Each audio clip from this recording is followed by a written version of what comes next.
de hecho estaba pensando ahora que vamos a trabajar con Epicuro, entonces estaba pensando mucho en que de aquí hacia el seminario creo que se va a entrelazar bastante bien con el resto de las lecturas, ¿no? Por ejemplo, pues ven que dentro de 8 días nos vamos a pasar con Lucrecio, el poema que se llama La naturaleza, en latín es De Rerum Natura. Ya hablaremos de él. Hay una clara, lo van a ver, una clara ligazón, puente, vínculo entre Epicuro y Lucrecio, ¿no? Es muy clarito. Ajá. Entonces, y bueno, y después pues vamos a hablar de gente como Spinoza. 3 clases vamos a estar con Spinoza. Y a mí me gusta mucho porque, pues después está en el curso, escribí el libro y lo leí. Está Deleuze, ¿no? Guy Deleuze, este filósofo francés. Y entonces en este libro, yo estoy leyendo con mucha calma, que es el Nietzsche y la filosofía. Este es donde precisamente traza por primera vez Guy Deleuze un camino entre un pensamiento materialista, ¿no? Y una hojita aquí, entre un pensamiento materialista que se opone precisamente al esencialismo y al idealismo que ha triunfado, ¿no? Que ha marcado el pensamiento de una manera completamente hegemónica, sobre todo, pues, desde luego que en Europa y en el mundo cristianizado. En ese sentido, pues por supuesto que el platonismo y el cristianismo, pues nos afecta y de una manera completamente directa a nosotros. Y entonces precisamente es de leer el que a partir de este libro, que es de 1962, y otro de 1965 que se llama Solo Nietzsche, un libro mucho más pequeño, dice que se puede trazar una perfecta línea del pensamiento ateo, del pensamiento materialista en Epicuro, Lucrecio, Spinoza y Nietzsche, ¿no? Y son, a excepción de Kant, que me parece que en una clase de ética Kant no puede faltar, aunque no estemos de acuerdo con él, la propuesta del imperativo categórico marcó a fuego la historia de la ética, ¿no? Y además creo que no se puede entender de buena manera a Nietzsche ni el pensamiento o la posición materialista si no se comprende el pensamiento trascendental, que es precisamente a lo que se opone el pensamiento materialista o el pensamiento sobre lo corporal, digamos, ¿no? Pero bueno, yo ahí pondría a Marx, de hecho, ¿no? Porque pues, Marx es importante en la historia del materialismo, pero bueno, Deleuze no lo pone porque cree que no alcanza a vislumbrar el problema de fondo. Cree que quien lo ve de fondo es Nietzsche y no Marx.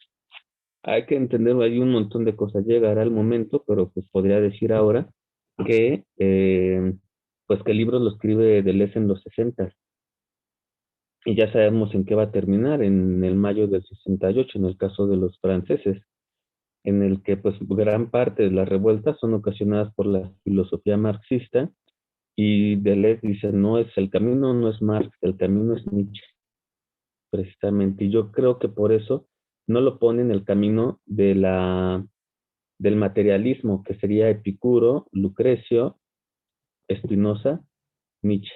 Bueno, y el mismo, ¿no? Deleuze. Si da tiempo, solo si da tiempo, comentar algunas cositas del pasaje que dedica Michel Onfray en este libro, La sabiduría de la antigüedad, contrahistoria de la filosofía, tomo uno a Epicuro, porque es el único en el que me he encontrado con que Michel Onfray sí trabaja en específico el apodo que tenía Epicuro y después algunos de sus seguidores, puerco, ¿no? Está bien chido, ¿no? Le decían el puerco a Epicuro, ¿no? Le decían el puerco y por qué, ¿no? Hay muchas cosas que yo espero que de todos modos puedan ir saliendo ahora con la exposición que les voy a hacer sobre Epicuro. Eh, hice una especie de guión que voy a seguir, aunque es muy probable que, pues de manera inevitable, cuando hable de un tema me pase a otro. Porque está muy, muy mezclado el pensamiento de Epicuro. Yo me emocioné mucho con este librito, es el Epicuro de Carlos García Gual. Me parece que es el libro más completo para entender a Epicuro, el de Carlos García Gual, que mucho tiempo fue el director, nada más y nada menos, de esta colección, de esta editorial de Gredos. O sea, el jefe fue Carlos García Gual, ¿no? O es todavía, no sé. Bueno, hay muchas cosas sobre Epicuro, a pesar de que él tenemos muy poco. Ujú. La tradición doxográfica, decimos, recuerden que doxa es opinión, grafía es pues, escritura.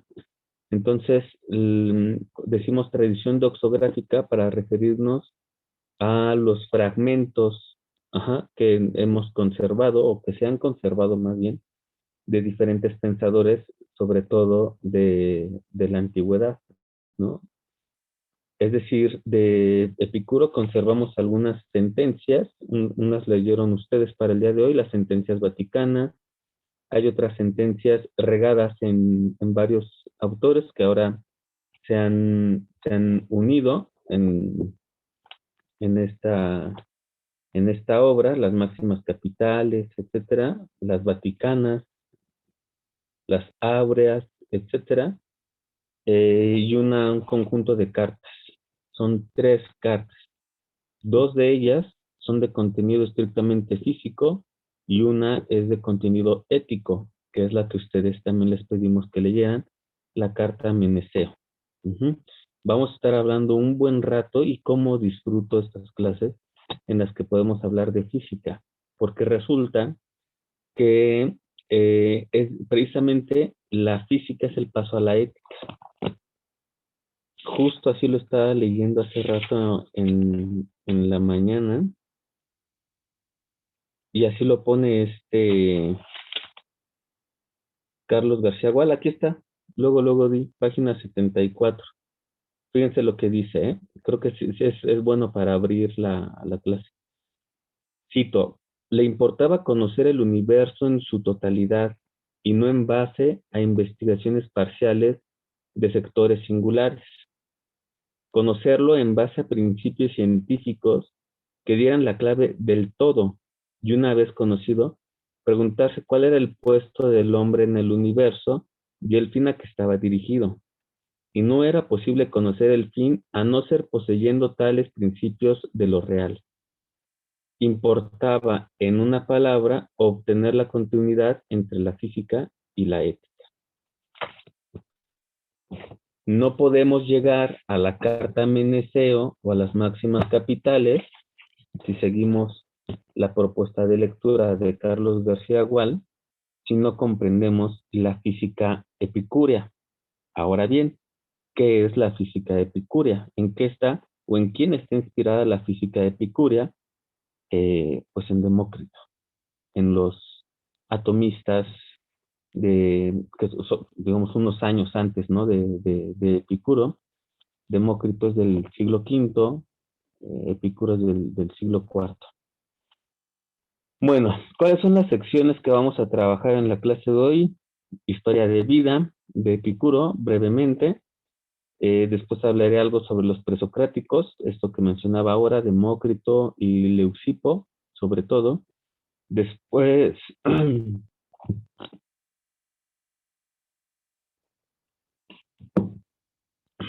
el antiplatonismo de Epicuro.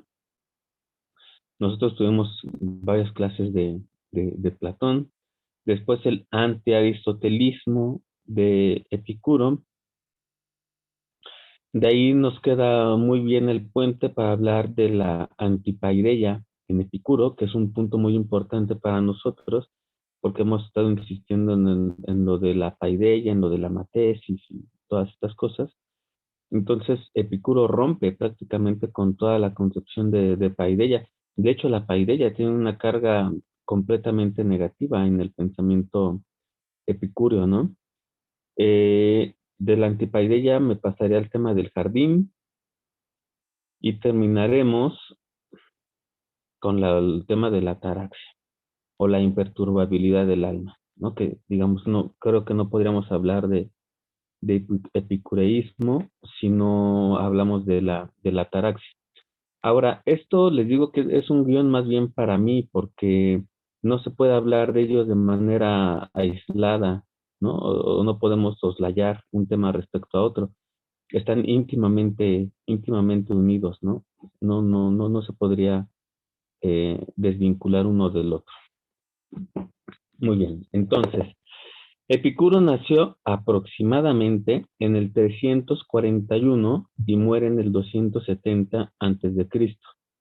Ya saben que me pueden interrumpir cuando ustedes quieran. Solo prenden el micrófono y hablan o levantan la mano o en el chat, como gusten. 341 aproximadamente al 270 antes de Cristo, es decir, que vive entre el siglo IV y III antes de Cristo. Epicuro es de Samos. Samos es una isla. Esto ya, desde aquí hay muchas cosas que se tienen que comentar, porque Samos fue una isla griega que ya había dado con anterioridad a otros grandes pensadores. Pensemos nada más y nada menos en Pitágoras, ¿no? Pitágoras fue de esa misma isla, Pitágoras de Samos, etcétera. Entonces, eh, este Epicuro nace en esta isla, bueno, y crece su primera infancia en Samos, y sus padres, es importante, sus padres ambos son atenienses. Ajá, entonces, como sus dos padres son atenienses, Epicuro, cuando llega a la adolescencia, que en griego es la efebeía, es un efebo, cuando llega a ser efebo, que es poco antes de, los griegos así lo entendían, que es poco antes de que comiencen a aparecer la barba, tiene que hacer su servicio militar. Entonces, eh, Epicuro aprovecha precisamente como su carácter de hijo de padres atenienses y como un efebo, entonces viaja a Atenas a hacer su servicio militar. Ya iba a tener el primer o algunos contactos con las dos grandes escuelas eh, filosóficas por excelencia, ¿no? Que ustedes ya las conocen, es la Academia de Platón y el Liceo Aristotélico. Digamos que es el primer encuentro con estas grandes con estas grandes escuelas filosóficas, porque Epicuro ya había tenido contacto con la filosofía en la isla de Samos. Eh, y aparte, Carlos García Gual lo comenta bastante bien, que mientras está en Samos, en realidad Epicuro también pudo viajar a otros lugares, por ejemplo, uno muy importante que se llama Mitilene, ¿no? Eh, entonces en Mitilene y en Samos tiene tiene aproximaciones a la filosofía presocrática, o que nosotros llamamos hoy presocrática, ¿no? Nietzsche dice que es incorrecto y hay que llamarlos los preplatónicos, porque varios de ellos son contemporáneos incluso de Sócrates, el propio Demócrito. Bueno, llega entonces a Atenas y tiene contacto con la que es la escuela por excelencia, que es la Academia de Platón. Queda bastante, ¿cómo decir?, desencantado, desencantado de la filosofía platónica, y con la filosofía aristotélica va a tener un encuentro que es diferente respecto a la filosofía de Platón. Por ejemplo, García Gual, este señor que hizo este librote, dice que no se podría comprender a Epicuro sin Aristóteles. Así, así lo afirma, ¿no?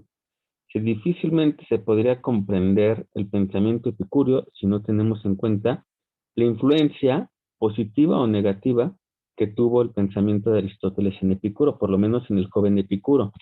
Ahora, si tomamos en cuenta esa afirmación y nos vamos a la fecha de Epicuro de nacimiento, es en el 341.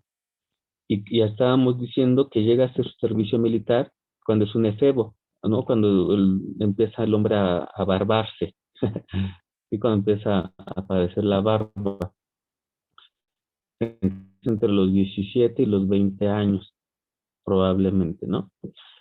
Quiere decir que cuando Epicuro termina el servicio militar y entra en contacto con el aristotelismo, Aristóteles tendría 2 o 3 años que había muerto. Alejandro Magno muere en el 323 y Aristóteles en el 322. Es muy probable, y aparte, bueno, Aristóteles muere en el 322, pero cuando muere Alejandro Magno hay que recordar que él se va de Atenas, ¿no? O sea, tarda un año todavía en su ciudad natal y muere, ¿no? Pero no habría conocido a Aristóteles, el joven Epicuro, pero sin duda alguna leyó sus textos. Ajá, precisamente tenemos una sección que es el anti-aristotelismo, ¿no? Parece que hay una gran influencia de Aristóteles en Epicuro, sobre todo en la parte del alma, porque Aristóteles, en el libro que se llama Acerca del alma, llega a decir que el alma es mortal. Y esto es muy importante en el pensamiento filosófico de Epicuro, puesto que para Epicuro el alma es cuerpo compuesto por átomos, y en tanto el alma está compuesta, o en tanto el alma es cuerpo compuesta de átomos, muere. O en todo caso, lo que nosotros, bueno, lo que los físicos atomistas de la antigüedad llamaban se disuelve. Ajá, en realidad es que se disuelve, ¿no? Digamos que regresa precisamente a lo real. ¿Y qué es lo real? El universo, la materia. Eh, bueno, va a regresar entonces después de estar en su servicio militar y entrar en contacto, aunque solo unos años, unos cuantos años, con el platonismo, el aristotelismo y con el estudio de algunos presocráticos, a Samos. Parece que a su regreso es cuando tiene a un maestro que va a ser muy importante durante algunos años. Este maestro se llamó Nausícrates. Este personaje, hay, pues como en muchos maestros, ¿no? Hay mucha gente que dice cosas buenas de ti y hay muchos que dicen cosas malas de ti. Lo mismo aparece con Nausícrates. Entonces parece que de joven, Epicuro decía, no, Nausícrates es la neta del planeta, ¿no? Nausícrates se la sabe. ¿Y por qué? Nausícrates es el que le presenta el pensamiento atomista a Epicuro. Pero es interesante porque al parecer solo era un excelente maestro, pero no propiamente un filósofo. ¿Qué quiere decir esto? Que Nausícrates enseñaba doctrinas filosóficas, pero él no tenía una propia doctrina filosófica, no exponía su propio pensamiento filosófico. Y entonces le pudo enseñar Nausícrates a Epicuro platonismo, pero también atomismo. Ajá. Lo iremos viendo, pero Demócrito y Platón no se llevan.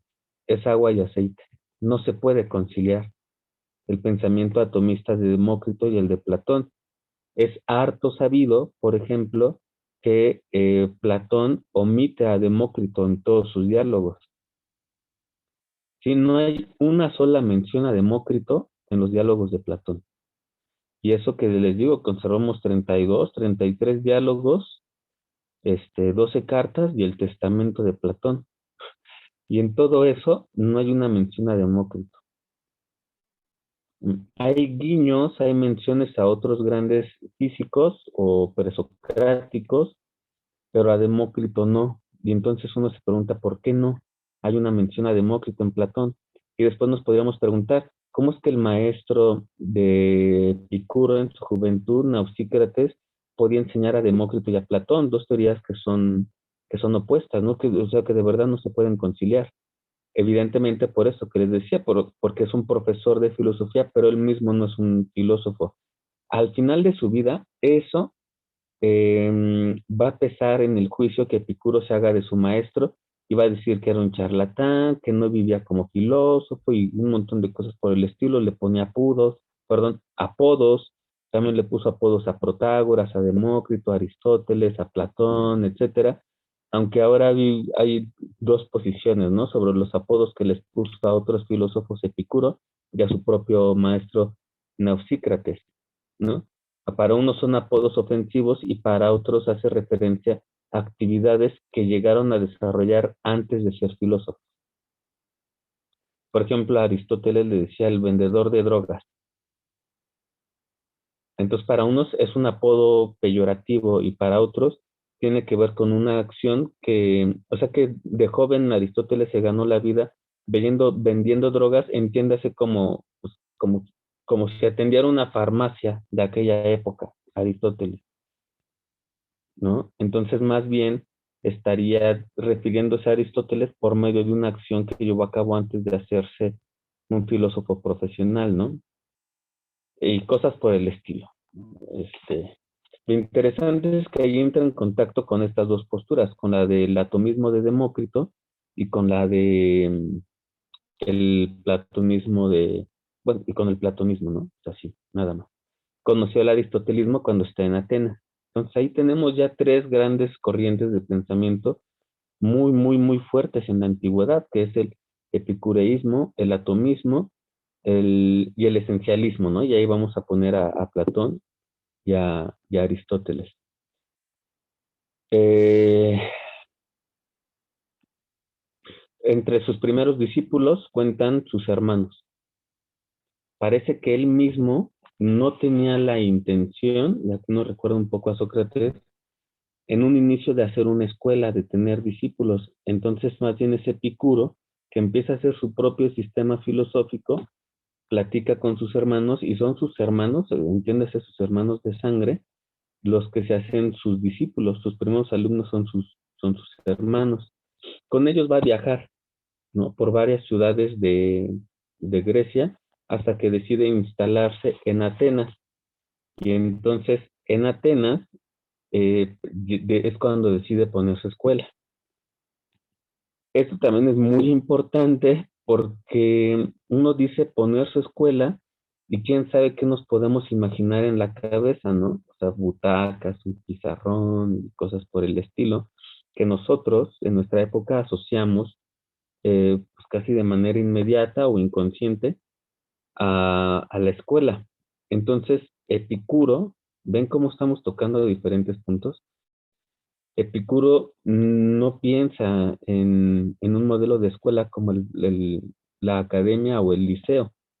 Y entonces hace un jardín que me gusta mucho, este libro de García Gual, porque dice, pues sí, ¿no?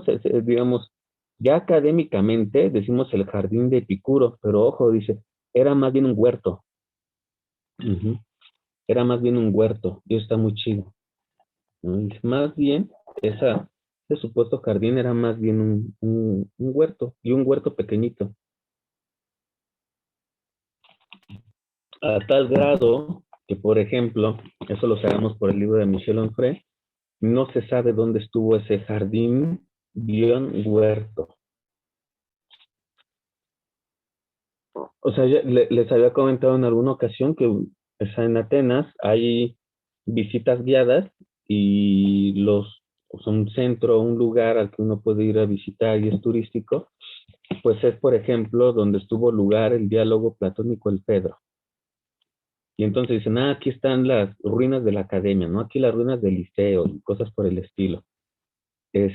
Pero del jardín de Epicuro no se sabe absolutamente nada.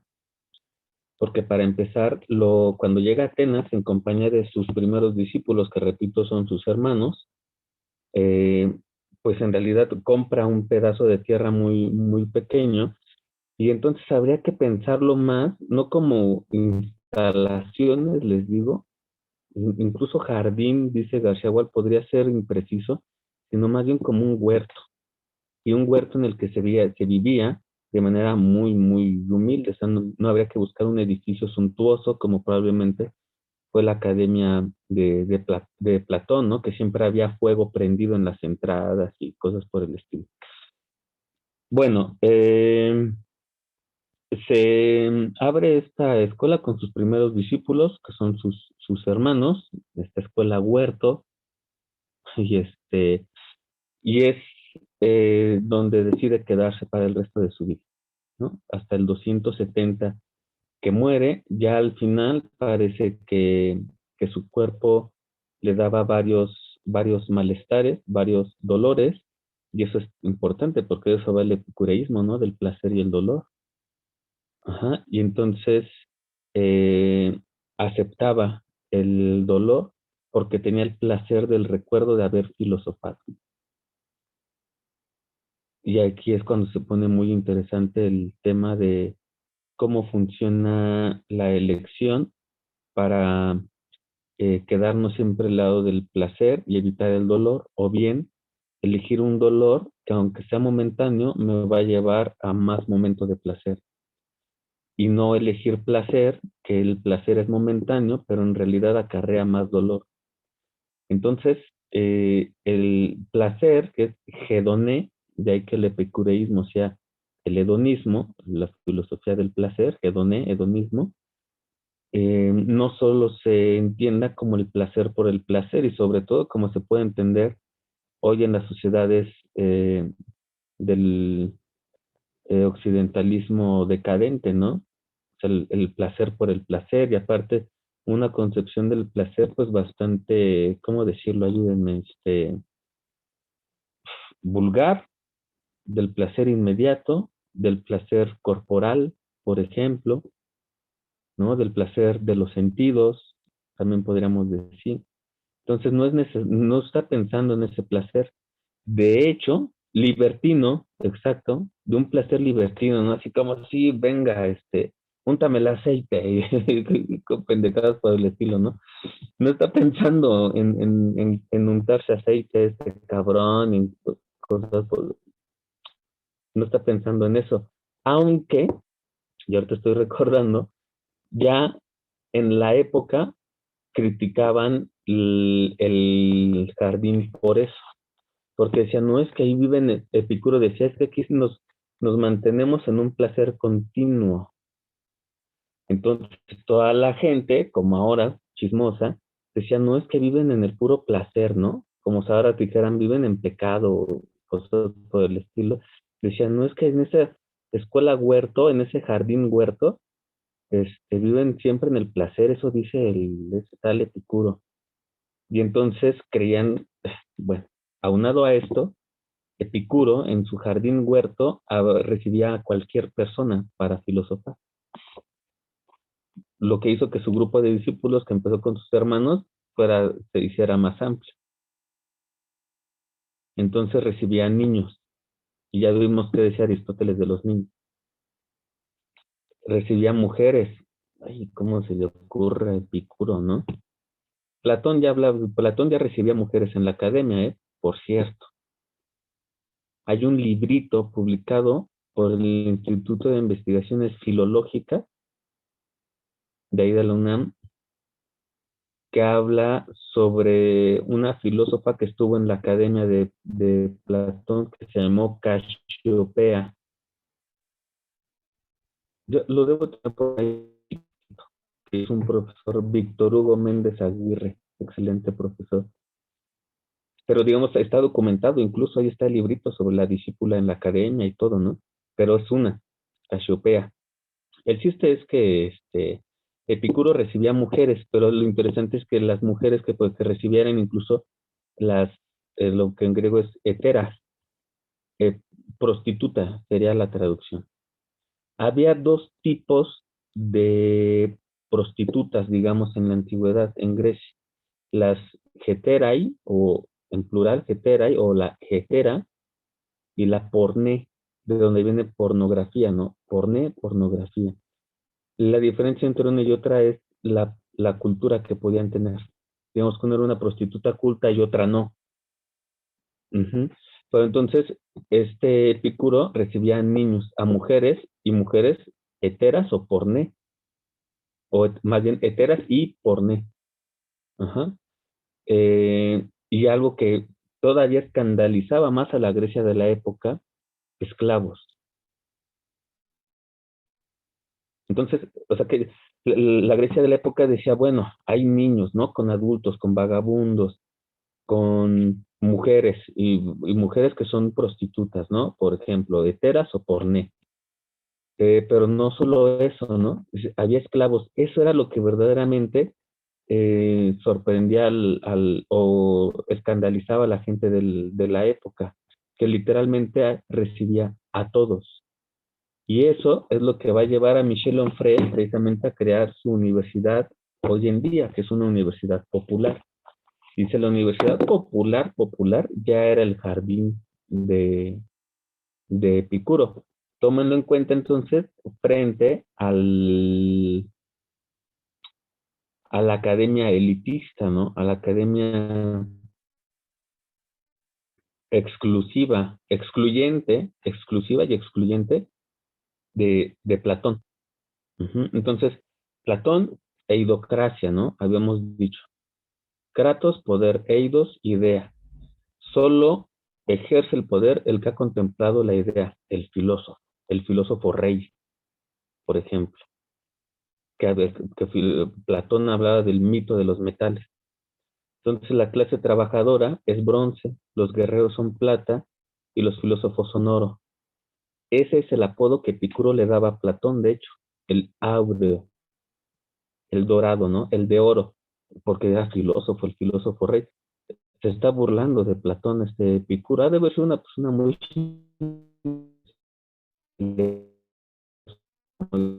No, ¿no? El Epicuro de carne y hueso. Pues el chiste es que él dice, pues venga, hay que recibir a quien sea, pero las dos, digamos, personajes de la sociedad griega de entonces que más alarmaban o escandalizaban precisamente a la sociedad griega eran las heterai y las porné y los esclavos, sobre todo los esclavos, así como, ¿qué pedo? ¿Por qué acepta esclavos, no? Bueno, y pues, todo esto salió a propósito de que Epicuro decía que ahí se mantenían en un constante placer, o que el placer ahí era continuo, y entonces estaba abierto a todo mundo, gozó de mucho desprestigio el jardín huerto de Epicuro. En realidad fue todo lo contrario para los deseos de la gente, porque el epicureísmo empezó a gozar de mucha popularidad. Ujú. Eh, pues claro, porque se vuelve una alternativa en una sociedad clasista, vamos a decirlo, en una sociedad excluyente. Por supuesto, si hay alguien que te dice lo único que necesitamos aquí como requisito para filosofar es la amistad. Solo requerimos ser amigos para filosofar. ¿No huele a Aristóteles? Precisamente lo que hablábamos hace 8 días. Solo que Aristóteles diría, hay una igualdad por necesidad, por beneficio, de lo que estuvimos hablando, ¿no? Y Epicuro dice, no es cierto, ¿no? Es una igualdad entre iguales o por beneficio. La amistad no funciona así, ¿no? O sea, la amistad es que puedo ser amigo del niño, del anciano, de la prostituta, del esclavo, del ciudadano libre, etcétera. Es una concepción completamente radical en educación, digamos, en términos educativos, en términos de organización, de planeación, de visión, de filosofía, el que ya tiene Epicuro. Muere y ya con varios malestares en su cuerpo, pero alcanza a dejar una carta. Esa carta que alcanza a dejar es una de las que se conserva gracias a Diógenes Laercio, en ese libro tan importante que es Vida y opiniones de los filósofos ilustres. Entonces allí Epicuro en esa carta dice a a su amigo, que me parece es la carta que dirige a Pitocles, pero no estoy seguro si es la carta a Pitocles o a Meneceo, pero bueno. Le dice, bueno, ya me voy a morir, voy a dejar estas cosas y tú, por favor, quiero que te hagas cargo en memoria de mí y de la filosofía del hijo de otro griego. Eso es muy lindo, dice, en memoria mía y en memoria de todo el tiempo que filosofamos juntos, te pido que te hagas cargo de los hijos y le da el nombre de otro griego, ¿no? Ese es el último deseo. conservamos algunos, o se conservan algunos fragmentos de las cartas de Epicuro, y por ejemplo, una que también es muy comentada, es muy popular, es aquella en el que agradece el envío de otro discípulo suyo, agradece el envío de queso e higo. Le dice, ay, no sabes, el Epicuro le agradece, ¿no? Dice, no sabes el festín que me voy a dar ahora con esto. Y es otro punto clave para entender la historia de vida, que es en donde estamos, de Epicuro. Eh, Parece que así vivió, ¿no? Que literalmente así vivió, siendo una, ¿cómo decirlo? Una responsabilidad consigo mismo tremenda, una congruencia consigo mismo. Y entonces llevó una vida austera, sumamente austera, y parece que durante, o sea, varios años de su vida solo se alimentó de agua, queso e higo. Ahora, eso es una versión, eso dice García Gual. Michel Onfray dice que algo que se cosechaba precisamente en el jardín huerto eran las habas. Bueno, o sea, lo que quiero decir es que nada más hay que juntar a esta dieta las habas. O sea, solo comía habas, higos, queso y agua. Y con eso se daban unos grandes festines. El filósofo del placer. Es por eso que creo la vida de Epicuro arroja mucho para no malinterpretar el hedonismo, ¿no? Pero lo podemos escuchar en labios de cualquier persona, la verdad, y va con el espíritu de Epicuro, ¿no? Epicuro no tenía miedo, yo prefiero vivir separado de la gente, ¿no? No hay nada que nos una. Por eso Deleuze es un genio, porque dice, Nietzsche ya está en Epicuro y en Lucrecio, ¿no? Y también Spinoza. Decía Epicuro, pues es que lo que le gusta a la gente, yo lo desprecio.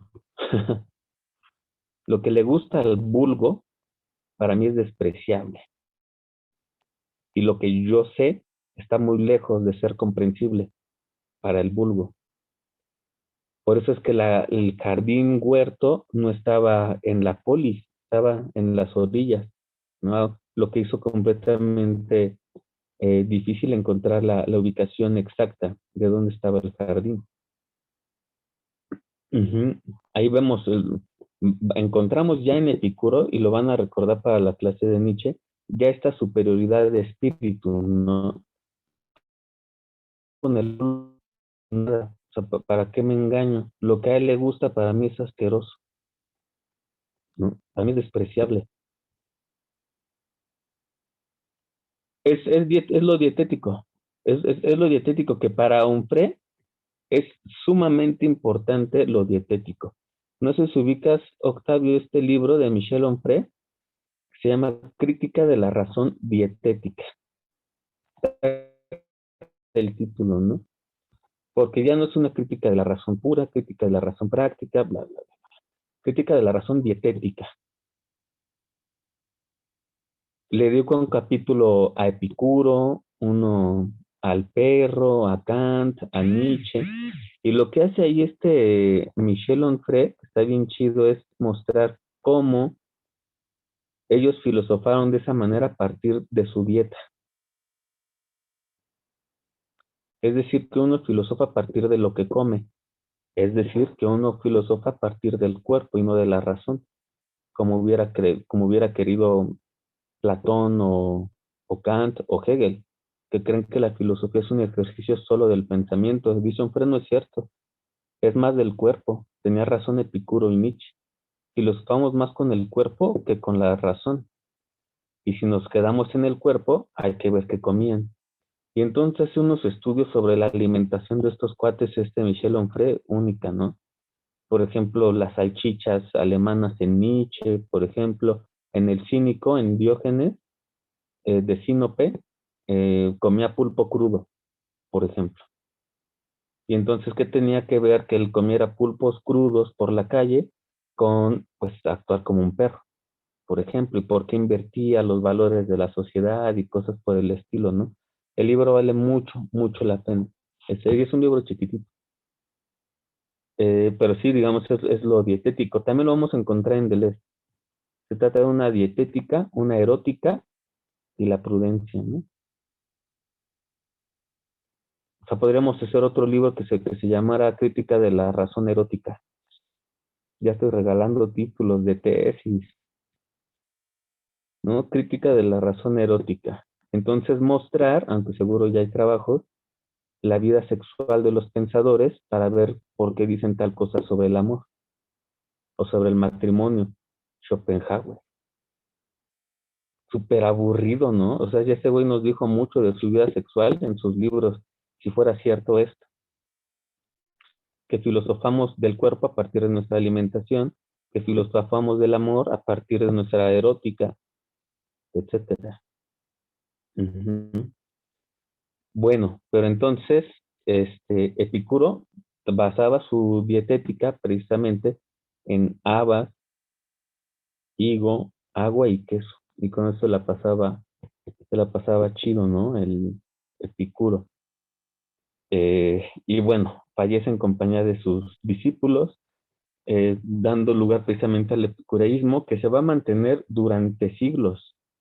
Si ustedes leen, por ejemplo, las cartas a los tesalonicenses, las epístolas a los romanos, o bueno, o cartas a los romanos, depende la edición de la Biblia que tengan o que lean, que son los textos de San Pablo o Pablo de Tarso, dice, bueno, me iba a Éfeso, de donde es Heráclito, y los convertí al cristianismo, ¿no?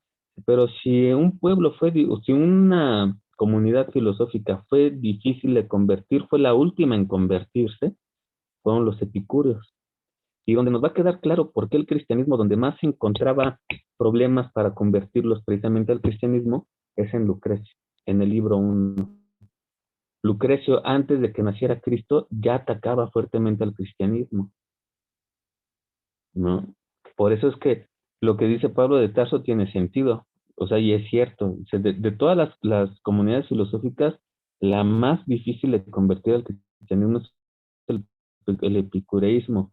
Entre otras cosas, porque a la muerte de Epicuro, la figura de Epicuro fue casi sagrada. Por ejemplo, algo que se mantuvo después de su muerte es que los 20 de cada mes hacían un banquete en honor a Epicuro, porque Epicuro nació un 20, no sé de qué mes, ¿no? De hecho, no lo dice García Gual. Sabemos que nació un 20 de un mes, pero entonces, para mostrar el respeto al maestro, a su congruencia, parece que Epicuro sí fue epicurio así, cabrón, ¿no? Y entonces se mantuvo el festejo celebrar con un banquete cada 20 de mes a Epicuro, hasta la época del Lucrecio, por ejemplo, el epicureísmo, cada 20 banquetes a Epicuro, ¿no? Hasta ahí el comentario, porque con Lucrecio algunas cosas van a cambiar respecto al epicureísmo que dejó Epicuro, ¿no? Lucrecio lo va a cambiar un poco. El hecho de que escriba un poema ya es una gran desobediencia al maestro. Por eso nos cae bien Epicuro, por desobediente. Ujú. Bueno, este,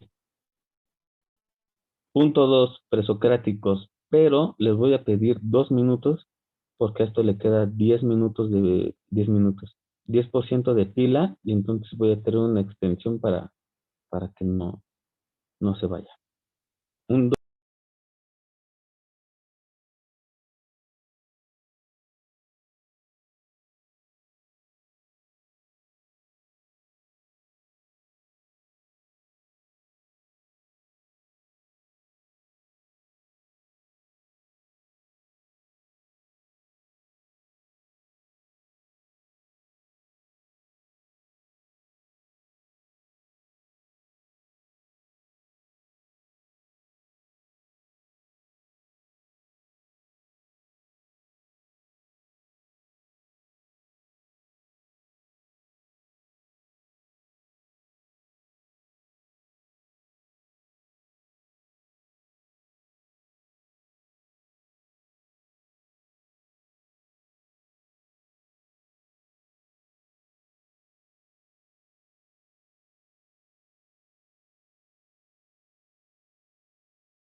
Ya, perdón. Sobre la historia de vida de el esbozo biográfico, mejor, de Epicuro, ¿tienen algo que quieran decir, compartir o seguimos?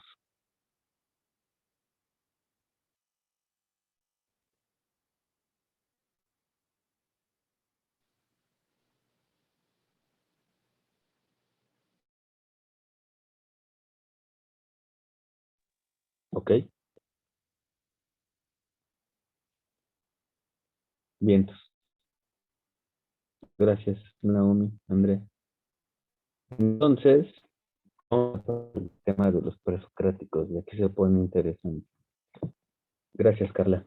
Ujú.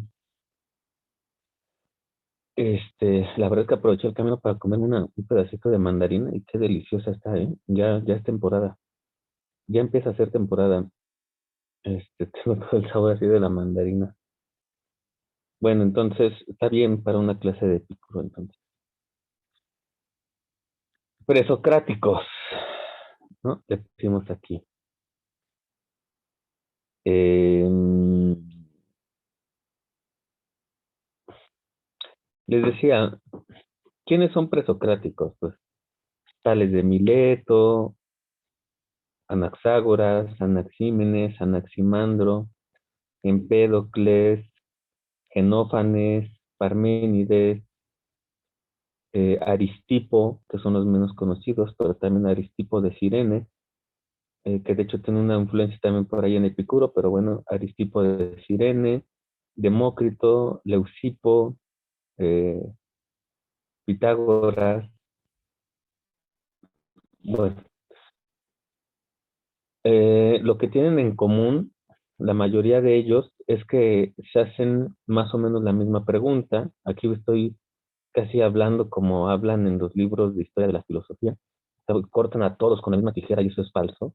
Pero bueno, se hacen la misma pregunta, vamos a decir, ¿no? Que es, ¿cuál es el origen de las cosas?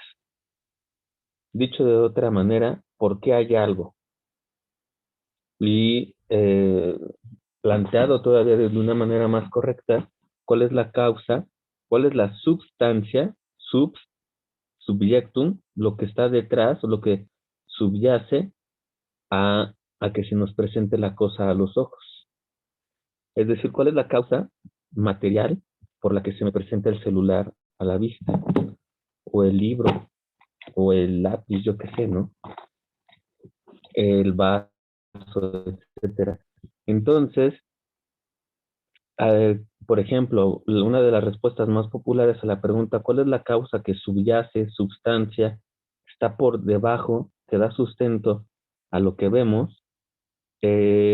Platón y Aristóteles habían puesto como causa de ello a no, transfenoménico, las ideas en Platón y el acto, ¿no? Dios en acto, en Aristóteles. Entonces, todos estos presocráticos, les digo, la mayoría de ellos ponían como causa, como sea las cosas materiales, la materia misma.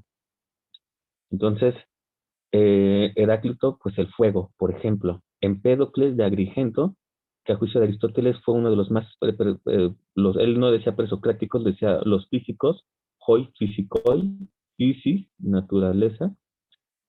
Entonces, Empédocles de Agrigento fue uno de los más inteligentes porque él sostuvo que eran los cuatro elementos, ¿no? Y así va a haber diferentes respuestas. Eh, Tales de Mileto, ya habíamos dicho, por ejemplo, él responde que es hidros. No, perdón, espermata. Hidros es agua. También en los libros de historia de la filosofía dicen que Tales de Mileto dijo que es el agua, pero el texto en griego no dice hidros, dice espermata. Y espermata no es esperma como lo usamos hoy en día, no es humedad. Entonces, el principio de la vida, el principio de lo que hay, o para que haya algo, se necesita la humedad. No es gratuito que Estados Unidos busque agua en Marte, por ejemplo, ¿no? Habiendo agua o la humedad, puede haber vida, por supuesto. Bueno, eso ya lo decía Tales de Mileto, por ejemplo, ¿no? Pero el chiste es que la respuesta a la pregunta ¿por qué hay algo? La respuesta o la causa que hay detrás es la propia materia, el fuego, el agua, el aire, o todos, etcétera. Uno de ellos es Demócrito de Abdera, es de la misma tierra de Protágoras, el padre de la sofística. Ambos son de la ciudad Abdera. Ahora, Demócrito de Abdera tiene una concepción muy interesante del atomismo, que no es el mismo atomismo que al que hay en Epicuro, ¿no? Que es el que se va a mantener en Lucrecio. O sea, digamos, el atomismo de Epicuro y Lucrecio es más parecido que el atomismo que tienen ellos con el de Demócrito. Demócrito cree que los átomos, para empezar, átomo es una palabra compuesta. A, alfa privativa, fijo de negación, decimos en español, y tomos, división. Entonces, átomo es indivisible, o podríamos decir que es sin división, ¿no? Si el átomo es indivisible o sin división es porque en el atomismo de Demócrito y en el de Leucipo, que también era de Abdera, el átomo es la parte más pequeña, diminuta, pero que constituye o conforma a las cosas, a los objetos. Es lo infinitamente pequeño. Es tan pequeño que ya no tiene división. Es el átomo. Ahora eso está en el atomismo de la física cuántica de hoy en día está superado, ¿no? Hablamos de protones, neutrones, por ejemplo, que están dentro del átomo. Ajá. Eso no sería posible para Demócrito, para el atomismo antiguo. Él no se hubiera imaginado nunca que el átomo estuviera conformado por otras cosas, ¿no? Por ejemplo, el protón, el neutrón, pero eso es propio de la física cuántica actual, ¿no? Él decía que la parte más pequeña de las cosas es el átomo. Es materia, pero escapa a los sentidos, porque es lo infinitamente pequeño. Aunque dice ahora sí Epicuro que probablemente lo hemos visto, seguramente lo han visto cuando están los rayos del sol y ven como algo que está flotando ahí en el espacio. ¿Les ha pasado? Como si fueran células de esas que dibujábamos en la primaria, así chiquititas que están flotando. Es, pero Epicuro llegó a creer que esos son los átomos que están ahí, ¿no? Y que por momentos los podíamos ver, uno después de leer Epicuro, y Naomi, y ya estabas buscando así, ¿no? Y es una experiencia bien chingona, ¿no? Porque Epicuro veía eso y decía que estaba viendo los átomos. Demócrito está bien chingón porque Demócrito creía que los átomos son tan pequeños que no los podemos ver, sino solo pensar. Por eso es filosofía. Pues una filosofía física. Entonces, el átomo es tan chiquitititito que está en caída libre. Fíjense, antes de Newton. Esa es una de las leyes de Newton. Los objetos caen en caída libre y siempre al centro de la Tierra. Eso a nosotros nos parece, dirán, ay, pues obvio, Rodolfo. Esa goma, es una goma de las viejitas. Si yo la dejo caer aquí, va a caer aquí y no allá. En realidad Newton se preguntó eso, ¿por qué si lo dejo caer aquí, cae en este lugar y no en el otro? ¿Qué es lo que hace que caiga aquí y no allá? Y aparte, ¿por qué cae y no sube? Cosas por el estilo, que son, en realidad son preguntas profundas, ¿no? Entonces, Demócrito, que se preguntaba más o menos lo mismo que Newton, 2000 años antes, decía, si la parte más pequeña de las cosas es el átomo, que es materia, pero es tan pequeña que no la puedo ver, sino solo abstraer, es solo la puedo percibir por el pensamiento, pero no por los sentidos, a menos que se una con otros. Entonces ya después, por ejemplo, Epicuro, ahora sí, y está muy chingón en Lucrecio, solo diré hasta aquí, los átomos no solo están en caída libre, sino que hay uno, ojo con esto, está bien interesante, hay un átomo que es un desobediente. como Lucrecia. Y entonces este átomo, cuando está en caída libre, que es lo natural, él dice, no, ni madres, esto no es lo natural, porque todos hacia abajo y en el mismo sentido, ¿no? Se desvía, traza otro camino. Y entonces es gracias a que se desvía, a que desobedece, yo digo, que se une con otro, porque los átomos tienen diferentes formas. Unos son circulitos así, circulitos, otros son ganchitos. Y entonces, si este ganchito es uno de esos desobedientes, se desvía, se va a enroscar con otros que era circulito, y estos juntos se van a unir con otro y otro y otro y otro y otro y otro y otro, y ¡pum! Libro. ¡Pum! Rodolfo. ¡Pum! Lore. ¡Pum! Esta madre de acá arriba. ¿Sí? Es decir, que en sentido estricto, si le preguntáramos a un atomista de la antigüedad qué es el libro, él diría que es vacío. Lo que pasa es que nosotros estamos viendo, hagan de cuenta, la unión de un chingo de átomos que dan lugar al libro. ¿Qué pasa si yo ahora traigo, es un mal ejemplo, pero bueno, ¿qué tal si yo traigo alcohol y le prendo fuego al libro? Como en Fahrenheit, ¿no? De Ray Bradbury. Y entonces le prendo, ¿y qué quedó del libro? Nada. Ellos dirían, no es cierto, no queda nada. Aún si agarro las cenizas y las aplasto así, aún después las aviento al aire, aún así los átomos regresan al universo.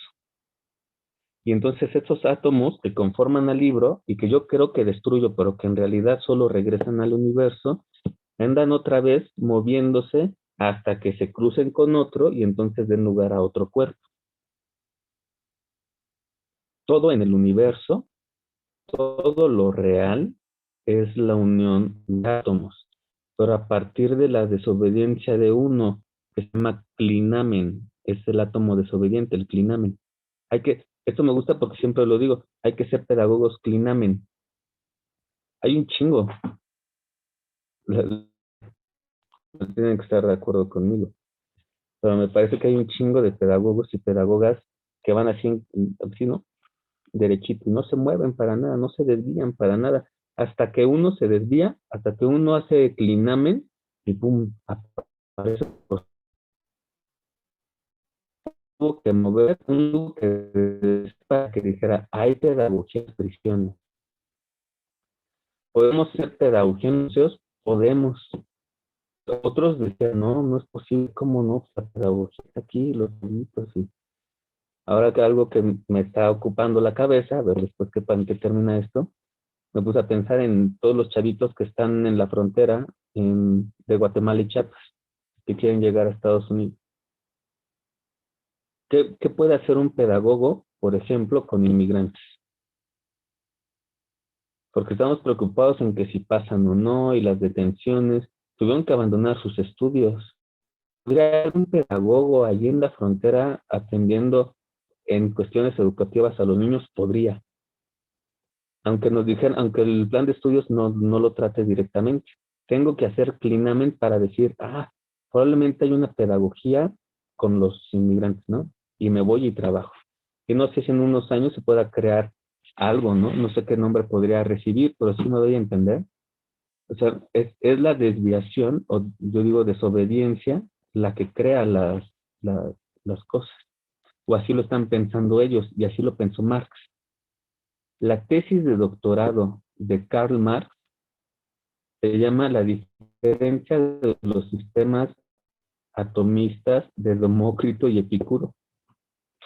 Es muy interesante. ¿Por qué Marx dedica su tesis a Demócrito y Epicuro? Porque son materialistas, porque están diciendo todo lo que hay en el universo es la materia, que está compuesta por átomos, aunque entienden la función del átomo de manera distinta a Demócrito y Epicuro, pero los dos ponen como causa del movimiento la materia. Marx es el padre del materialismo histórico. Por supuesto, o sea, tiene sentido. Y se dan cuenta que Marx mismo es un clinamen. Incluso creo que el Capital, o sea, el libro El Capital, el mismo libro es un clinamen. O sea, es ese pinche libro, El Capital, marcó la historia de Occidente o la sigue marcando de una manera impresionante, ¿no? Ese libro fue un clinamen de todo lo que se viene publicando y de repente El Capital movió la historia hacia otro lado. Ajá, y de hecho creo que tengo razón porque el capítulo uno del libro uno del Capital, que se llama La mercancía, comienza hablando de las necesidades. Y dice Marx, hay dos tipos de necesidades, unas naturales y unas artificiales. Y entonces ya habla en qué sociedad, si es capitalista o no, se van a potenciar, ¿no? Digamos, estos dos tipos de necesidades. Y ese Epicuro dice que hay seres naturales y placeres que de plano, o sea, no tendrían, no son ninguno de las dos, ¿no? Por ejemplo. Entonces, o sea, hay un montón de epicureísmo en el materialismo de Marx, desde que les dedica su tesis, ¿no? Ahí hay un camino bien clarito de investigación. Ahora, así es como se crean las cosas en el universo. ¿Cómo me paso de aquí, de esto de los presocráticos, al siguiente?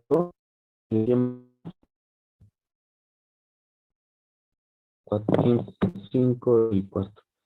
Al antiplatonismo. Pues resulta, si se acuerdan lo que veíamos de la apología de Sócrates y de Platón,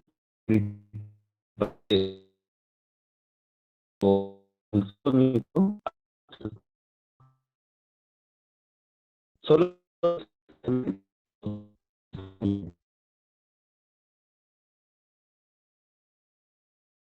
los demás no escuchan bien, las y los demás no escuchan bien. Ay, no me digan.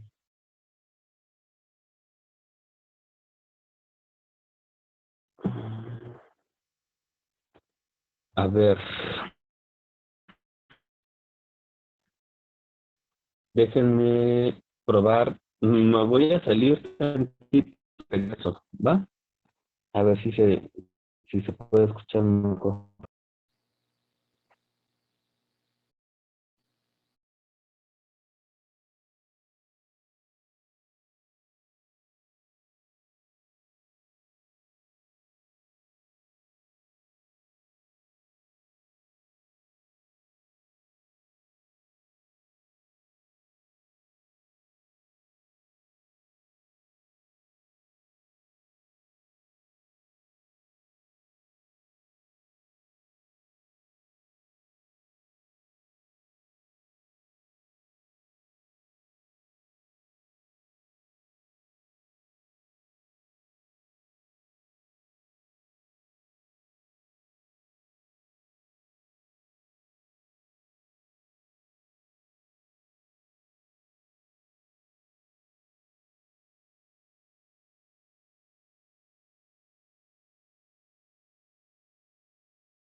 ¿Me escucho mejor? ¿Sí? ¿Me escuchan mejor? ¿Ya no se traba tanto? ¿O se sigue trabando? Parece que sí. Ok. Gracias, Naomi. Gracias, Jessica. Ujú.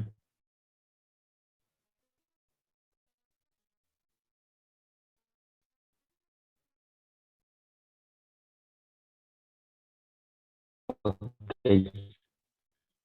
Bueno, entonces, voy a revisar. Platón consideraba, para avanzar, que el alma es inmortal. Es decir, parece que después son los diálogos de madurez, se sirve de Sócrates para decir que no habría que tenerle miedo a morir, puesto que el alma es inmortal, lo que muere es el cuerpo. El alma regresa al mundo de las ideas y del mundo de las ideas regresará si mi modo de vida no fue el justo, bueno y bello. Entonces mi alma se tendrá que seguir purificando hasta que ya no sea cuerpo, ¿no? Hasta que se mantenga solo como alma, que en el cristianismo eso va a ser la vida del santo. Ujú. Epicuro que es un pensador entonces materialista, está diciendo lo contrario, más bien, si todo en el universo es una composición de átomos y los átomos se pueden descomponer, es decir, aquello a lo que dan lugar puede descomponerse y regresar a ser solo átomos, eso quiero decir, ¿no?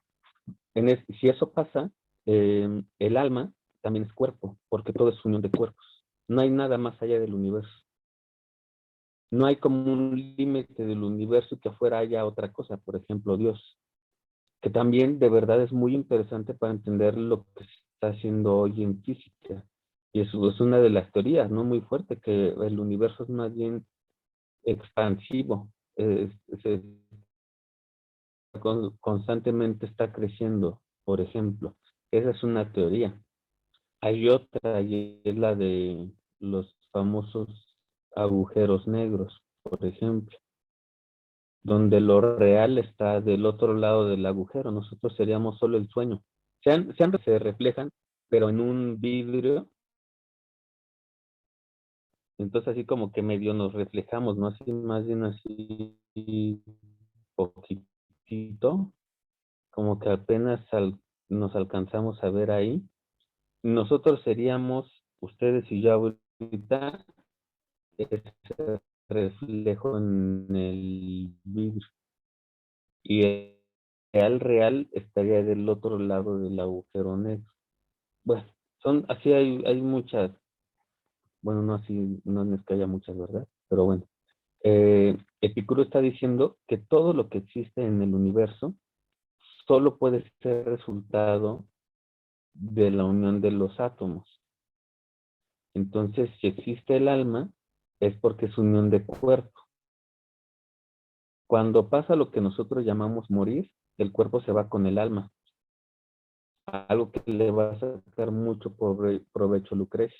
No existe el paraíso, no existe el cielo, no existe el mundo de las ideas, no existe la isla de los bienaventurados, que está en Platón, no existe el reino de los fines, que está en Kant, por ejemplo, no existe, no existe nada de esas cosas. Te mueres y hasta ahí, chidas pelas, ya no hay posibilidad de nada más. Muriéndose el cuerpo se muere el alma, porque el alma, que forma parte del universo, es decir, forma parte de lo real, también está compuesta por átomos, también regresa al universo. No es que el alma, como en la metafísica platónica, sea independiente del cuerpo y regrese a un lugar donde solo hay almas, como en Los Simpson, ¿no? Cosechas de alma. No se pueden cosechar las almas. Ajá, no hay paraíso ni cielo. La propuesta del materialismo por eso es muy, muy potente y es la que le cuesta más al cristianismo, ¿no? Precisamente convertir al cristianismo, porque el epicúreo sabe perfectamente que solo obtenemos esta vida y no me consta que vaya a tener ninguna otra. La única vida que me consta es esta. Ujú. Ya ven cómo huele completamente a Nietzsche, por ejemplo. Esos son choros del cristianismo. Hacia allá vamos también con la crítica que le hace a la paideia. Que ¿para qué quieres paideia? Mejor filosofa. Que la paideia, como la entiende Aristóteles y Platón, son más opiniones. Fíjense. Lo que ellos tienen son más bien doxa que, eh, que filosofía real. La filosofía real no puede ser metafísica, pensar otros mundos posibles. La filosofía real es tomar conciencia, decimos hoy, de que después de esta vida no hay otra. Aprovecha esta. Ah, ahora ya entendemos por qué es el filósofo del placer.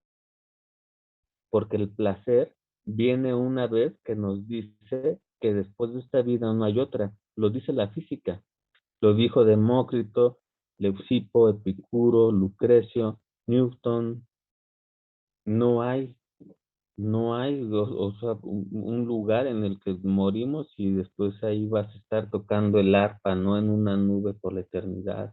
o haciendo lo que te gustaba y cosas por el estilo. Por eso es que viene el placer, pero precisamente el hedoné, el placer, no es entendido, como decía Andrea, de un modo libertino, porque si solo voy a tener esta vida y creo que el placer es entregarme a la desmedida, a la desmesura, en realidad puede pasar que el placer me lleva a más momentos de dolor. Por ejemplo, me gusta un montón el placer, ¿no? El desenfreno y la chingada. Entonces, me voy a ir de fiesta, así no sé cuántos días, me voy de fiesta 2 días, ¿no? 2 noches, yo qué sé. En realidad, esos 2 días de placer te van a traer 7 días de cruda o 5 días de cruda. Fue menos el placer que el dolor. ¿Qué dicta la razón? Pues que evite placeres que en realidad me llevan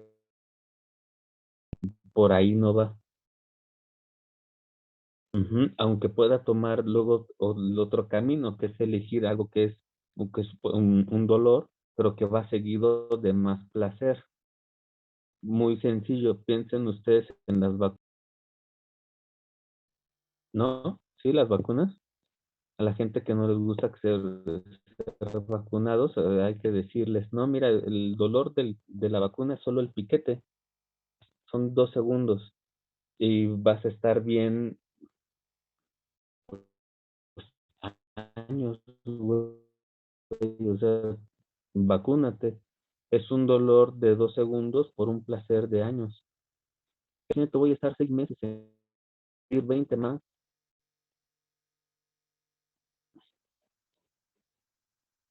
Ven que también huele un poco a Aristóteles, entre el justo medio, por ejemplo, o actuar bajo la prudencia. Entonces, si ven ya llegamos a la ética, pero hay que empezar en la física. Hay que comenzar por la composición del universo, nada más decir que es la unión de los átomos que dan lugar a la materia o a la cosa o los objetos, para saber que si eso es cierto, el alma es cuerpo. Si el alma es cuerpo, cuando se muere, ya no hay otro mundo, solo tenemos este. Si solo tengo este, disfrútalo, que sea placentero, pero no confundas el placer. El placer no es atascarse de cosas y darle al cuerpo y al cuerpo y al cuerpo, porque la filosofía es para Epicuro, terapeias, psiges, terapeia, terapéutica, test, psiges, psicología, de psique alma, ¿no? Entonces es una terapia del alma. La filosofía es cuidado del alma como la medicina cuidado del cuerpo. Pero nuevamente el alma se impone al cuerpo, dice Epicuro, ¿no? Si la filosofía como terapia te exige como terapia del alma o cuidado del alma no se impone a lo que pide el cuerpo, no estás filosofando propiamente. Tendría que saber que la fiesta, así como la entendemos hoy, es un supuesto placer, porque en realidad lleva más dolor del placer que reporta. En cambio, la operación es un dolor, pero que me reporta más placer. Elige ese dolor, que en realidad acarrea más placer, ¿no? Acabo de decir. En cambio, hay placeres que son placeres por sí mismos. Son, vamos a decir, placeres de primer orden. Son bienes indispensables. Comer, vestir y alimentarse. Ajá. Luego vienen los bienes que son naturales, pero no necesarios.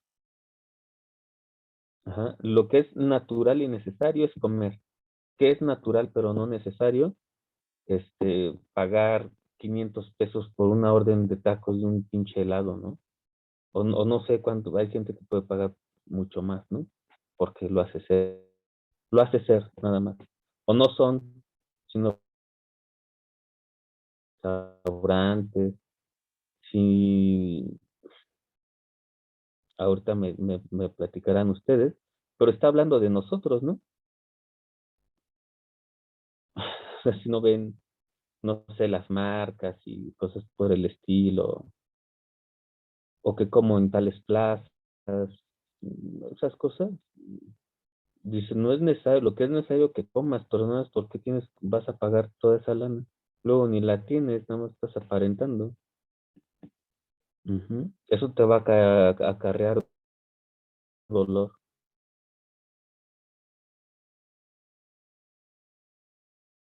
Y el último, que tiene que ver precisamente con los que no son ni naturales, necesarias, la fama, este, tener la mirada puesta sobre uno, ¿no? Miren, yo, no sé, pues, tantas cosas que pueden ser. Yo creo que nuestra época nos da mucho precisamente porque queremos vivir en un hedonismo que no es epicúreo, por supuesto, no es un hedonismo decadente, en todo caso. Lo que es necesario es vestir, no pagar 3,000 pesos o más por un pantalón.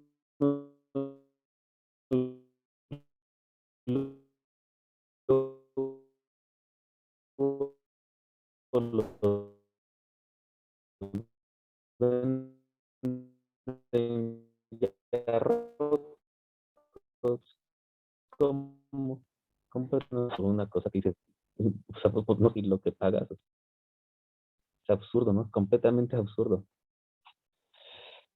Bueno, de ahí que rechace entonces el platonismo, que rechace la idea de paideia, porque si rechaza los bienes que son naturales, pero no necesarios, y los no necesarios, la paideia no es necesaria.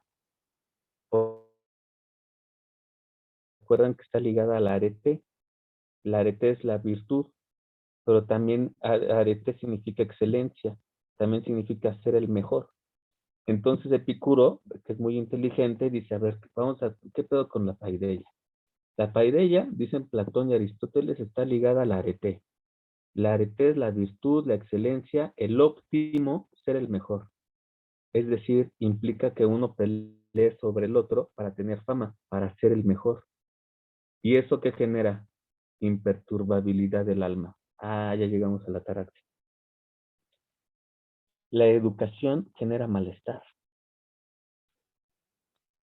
La educación entendida platónica o aristotélicamente genera en realidad perturbabilidad, genera movimiento, es decir, genera patos, patos, ¿no? La gente dice, es que estoy patologizando lo que era solo cerebral, ¿no? Yo qué sé. Es decir, patos es enfermedad, de ahí patología. Entonces, la paideia, en tanto se basa en la arete, en que es la virtud, la excelencia, el óptimo, ser el mejor, genera malestar. ¿Por qué? Pues porque quieres ser el más chingón, ¿no? Porque quieres publicar en todos los libros, en todas las revistas, quieres estar en boca de todos lados, véanme. Sí, dice Epicuro, dice, eso es pura intranquilidad del alma, y la intranquilidad o la perturbabilidad del alma es infelicidad. Ese en realidad no es feliz, porque dice su alma está completamente en movimiento. La felicidad es más bien, ¿cómo decir? La mesura, ¿no? El movimiento así continuo. Ujú. Ese es el paso del, de la crítica de la paideia a la ataraxia. Practicando a Platón de Aristóteles, pero en realidad es una crítica más de fondo. La paideia, por supuesto, se basa en la arete, la excelencia, la virtud, ser el mejor, el óptimo. Eso implica oponerme al otro, querer ser mejor que el otro. Y esto ya es movimiento del alma. Eso no es feliz, ¿no? En todo caso, pues su alma está puesta en cómo ser mejor, en cómo ganarle al otro y cosas por el estilo. De ahí se pasa al siguiente punto, que es el de la política. El sabio, y cito de memoria, el sabio no tiene un papel político, porque la política, que es resultado de la paideia, qué genialidad, de verdad. La política es hija de la educación, está diciendo Epicuro. Pero si la paideia, la educación, ya es infelicidad porque implica movimiento del alma, porque quiero ser mejor que el otro, y la política es hija de la educación, pues el político no es más feliz que el que está en la paideia, ¿no? Porque, pues, porque quiere. Quiero decir, porque tiene deseo, tiene movimiento. Su alma es un puro querer, querer, querer, querer. Y vean ahorita, ¿no? O sea, los que están saliendo, que los están buscando, porque no reportaron cantidades de 300 millones de pesos, 400 millones de pesos. Y güeyes que ya gobernaron, ¿no? Con sus esposas. O estas mamadas perdón. No, no, no, la chingada, así, así. Los youtubers y cosas por el estilo, que después hacen política lamentable en nuestro país, ¿no? Entonces, es puro movimiento, es puro deseo, pura perturbabilidad del alma y vean a dónde paran, ¿no? O sea, ya no pueden estar en el país porque te detienen, cosas por el estilo. Ya es cómico, ¿no? Llega a ser francamente risible, o por lo menos para mí es risible, ¿no? Entonces,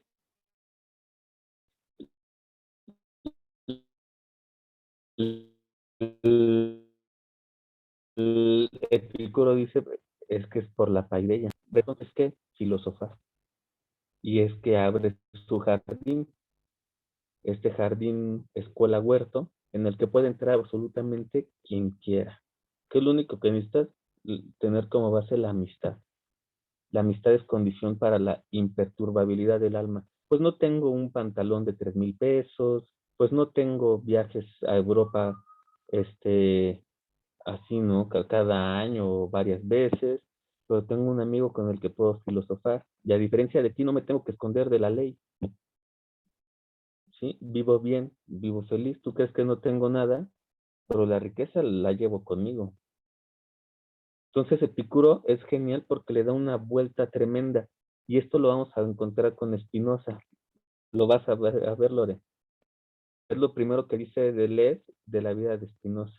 El filósofo viaja, pero sin tener. A propósito, porque Spinoza viajaba por Europa, pero siempre pedía rentar departamentos con muebles, porque él no tenía nada de esas cosas. Lo que en realidad necesitaba ya lo tenía. Entonces, frente a la suntuosidad, frente a este querer tener, que les digo, a mí me suena mucho a la manera en la que vivimos hoy, pues Epicuro dice, no, mejor ponte un huerto en tu casa, filosofa cuidando tus plantas. Ahí también vas a aprender, ¿no? Siéntate con un vagabundo, que quién sabe luego quién es, así en la banqueta y filosofa abajo de un árbol.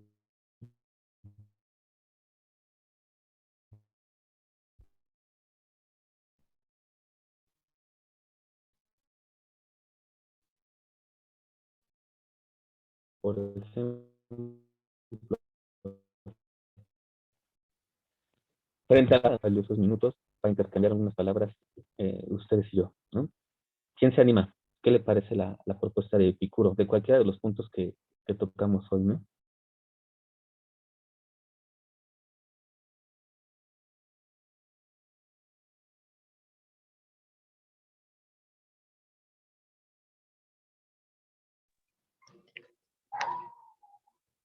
Yo, profe.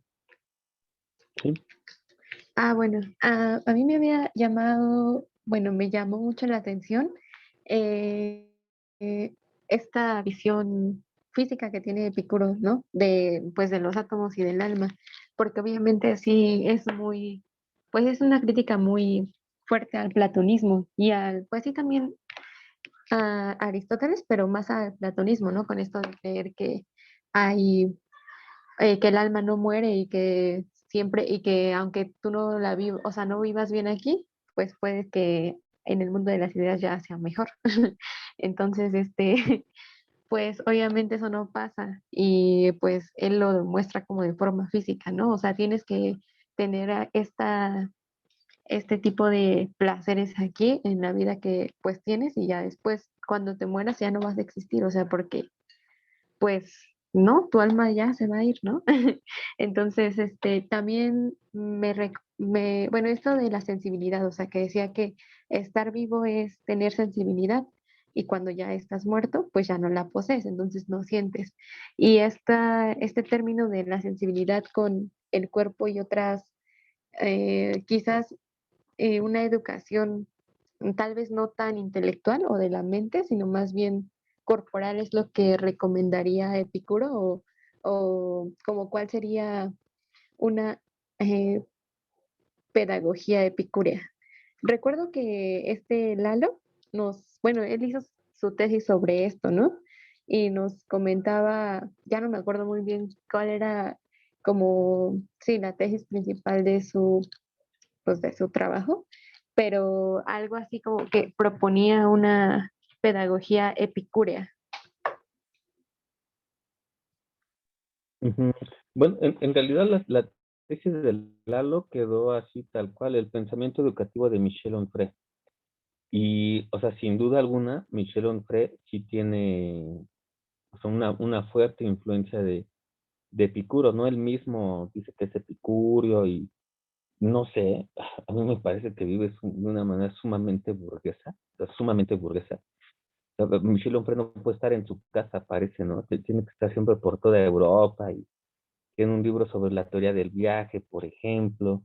Tiene un libro sobre platillos. Y la verdad es que no se come cualquier cosa, y cosas por el estilo. Me es algo que en realidad no me parece tan congruente de Michel Onfray, pero bueno, Lalo sí. Y es el chiste que yo creo que Epicuro, o sea, sí le hace, por supuesto, caso al cuerpo y al placer, pero digamos que sería más bien para nosotros una especie de tortura al cuerpo, porque o sea, sigue siendo un filósofo griego al final de cuentas, ¿eh? O sea, parece que Epicuro escribió 300 tratados, por ejemplo, o por lo menos Diógenes Laercio dice que tenía 300 papiros escritos. Conservamos algunas cuantas frases, las sentencias estas y las 3 cartas, ¿no?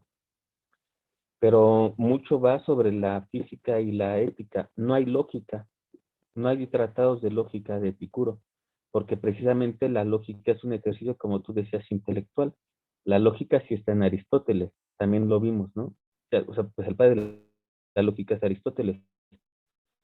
Precisamente en su rechazo de la antigua paideia es que no hay lógica ni metafísica en Epicuro. Y yo creo que eso ya es suficiente, porque así como, o sea, eso sería una pedagogía en todo caso, un esbozo de pedagogía epicúrea, que no hay metafísica y no hay lógica, y que sí hay física y ética, porque ni siquiera hay política. No le interesa la política a Epicuro, eso es pura, pues puro pasiones, ¿no? Puro movimiento del alma con un sentido negativo. Porque si, como entiende el cuerpo Onfray, por ejemplo, y como lo entiende Epicuro, es completamente distinto. Onfray no aguantaría, me parece, vivir solo conmigo, queso y agua. Se la pasa bastante bien. Si nosotros viviéramos más bien una pedagogía epicúrea basada en el trato que dice el cuerpo, que hay que darle al cuerpo epicuro, difícilmente creo que aguantaríamos. Y vieron siglos los epicúreos, o una pedagogía muy fuerte, creo, para nosotros que, aunque nos gusta, pues la verdad es que pues, no maltratamos o bueno, no le damos ese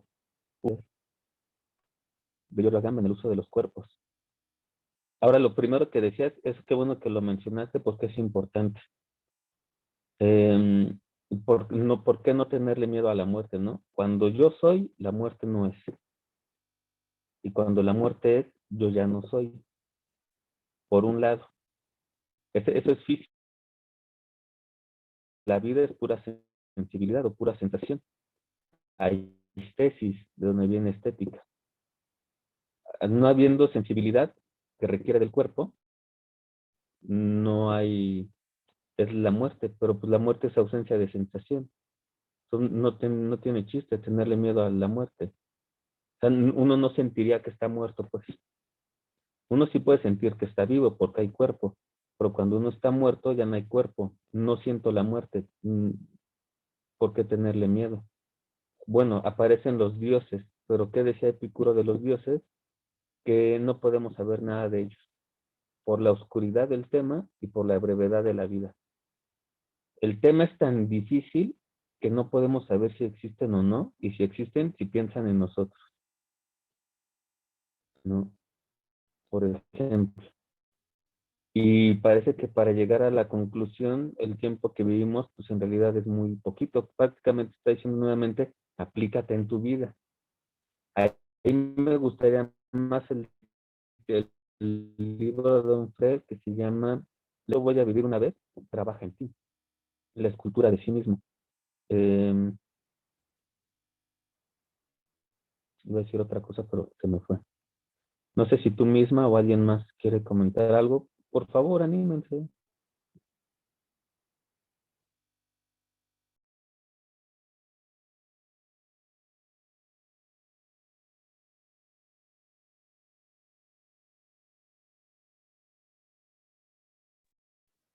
Yo vi el video que pasaron por WhatsApp y entré y no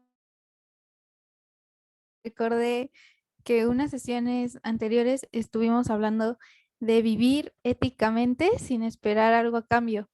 Y otra vez lo mencionaron y dije, ay, no, no pude como separar esta cuestión de que, ok, hacemos una buena acción, pero eso no nos hace buenas personas.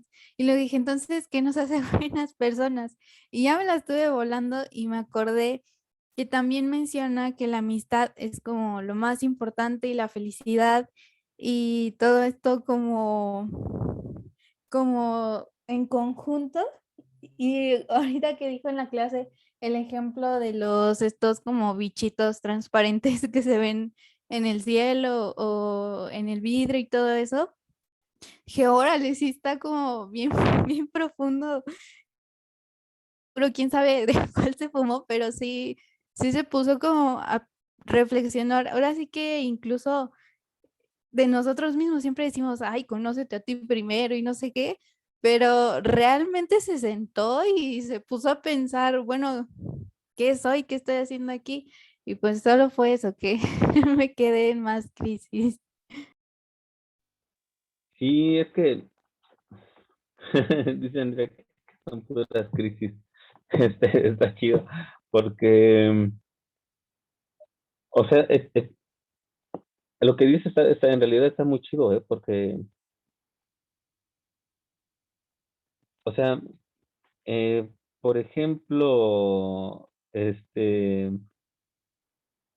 dice Platón en el Fedro, en el diálogo que se llama Fedro. Dice, es que casi Platón me lo imagino así desesperado, ¿no? Como dices, para Platón,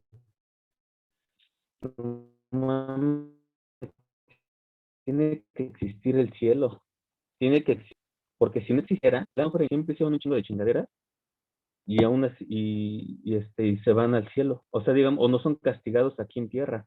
Hay un chingo de gente que es mala, mala en serio toda su vida, y nunca son juzgados en este mundo. Entonces Platón dice, tiene que existir el cielo o el infierno, ¿no? Ya en cristiano, para que puedan ser castigados. Platón no soportaba la idea de que en vida alguien tuviera una conducta reprobable y se fuera al hoyo habiendo triunfado así. ¿No? Platón dice, para ellos tiene que existir, porque de otra manera la justicia humana no los juzgó, pero tiene que haber otra justicia que hable, y aún así se van a creer.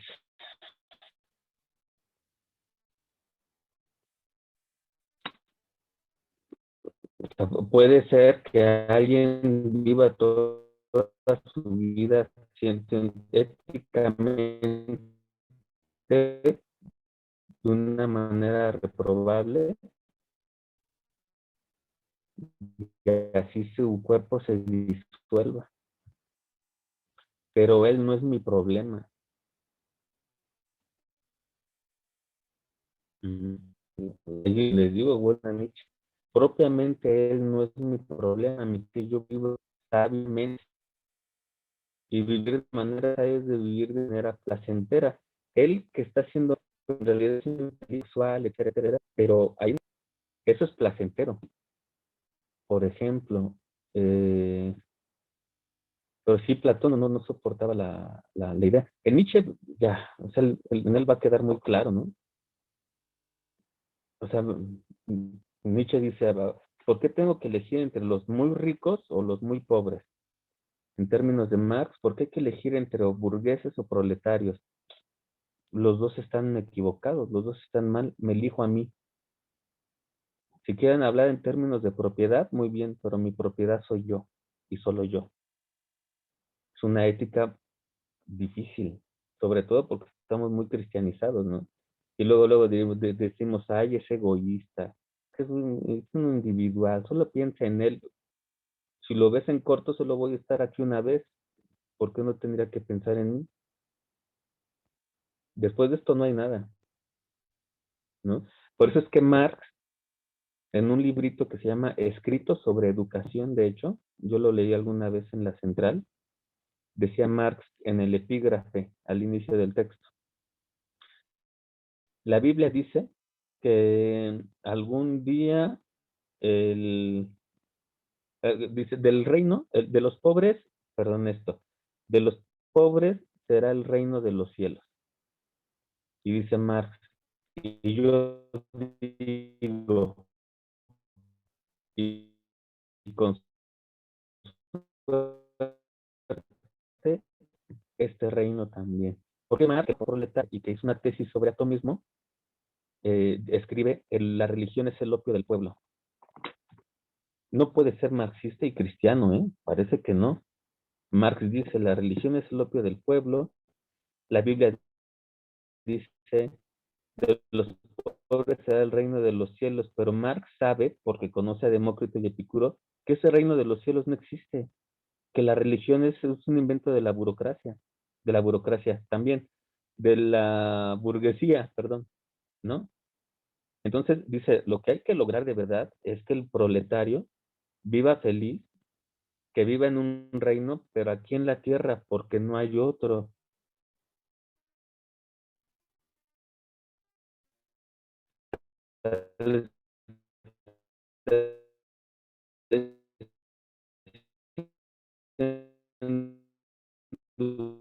Ustedes burgueses le meto que la única vida que tenemos la vivieron así.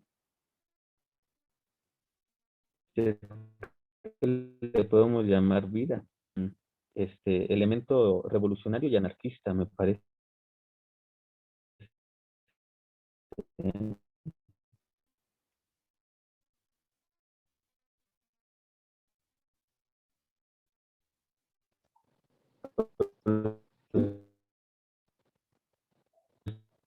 Está diciendo no hay política.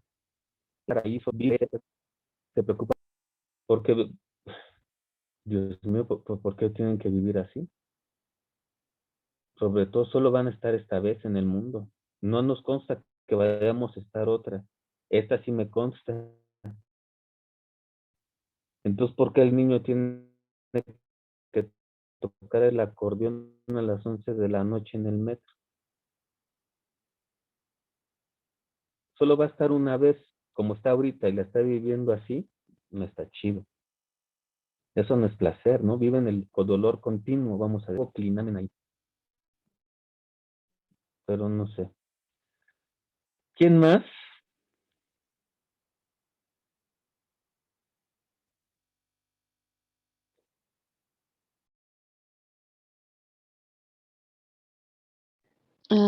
Yo, profe. Bueno, es que a lo que hace ratito de sobre pues pues como ese sentido ético y de la justicia y estas cosas. También para Epicuro la justicia y la injusticia no eran algo, pues que, bueno, para empezar la injusticia para él no era algo malo, ¿no? O, bueno, decía algo así. De hecho, estaba buscando en las sentencias, la 100, no, la 34 dice, La injusticia no es cosa mala vista en sí misma, sino solo por el medio que provoca por la sospecha de si no pasará desapercibida a los jueces encargados de ese cometido. O sea, es lo que decías, ¿no? De que la injusticia en sí misma, pues para él no era mala, pero sí era como una, o sea, y si tú eras como, seguías la filosofía epicurea, no tendría por qué ser mala una injusticia, porque pues en sí mismo tú no tendrías que tu alma no se tendría que perturbar.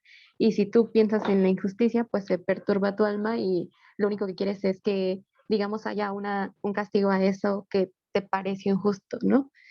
Y quizás como muchas veces no se lograba eso, creer que existe pues otro mundo o el karma, que solito a la vida se lo va a cobrar, o quizás en otra vida, pues eso hacía que más personas creyeran en, pues en la justicia de los dioses o demás. Y pues si no existe eso, en realidad tampoco existe la justicia divina, por así decirlo.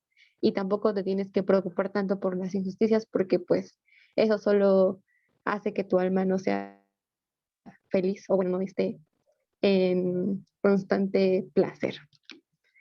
Y pues sí está raro, ¿no? Porque pues actualmente, o bueno, al menos a mí sí me costaría mucho trabajo eh, concebir que o que no me afecte algo que yo creo injusto, porque pues obviamente a la mayoría de las personas siempre queremos que pues de alguna manera se paguen las cosas que nos han o que creemos que son malas hacia nosotros o hacia las personas que queremos y pues sí está difícil seguir una filosofía o más bien una ética epicúrea por estas cosas que no son tan sencillas.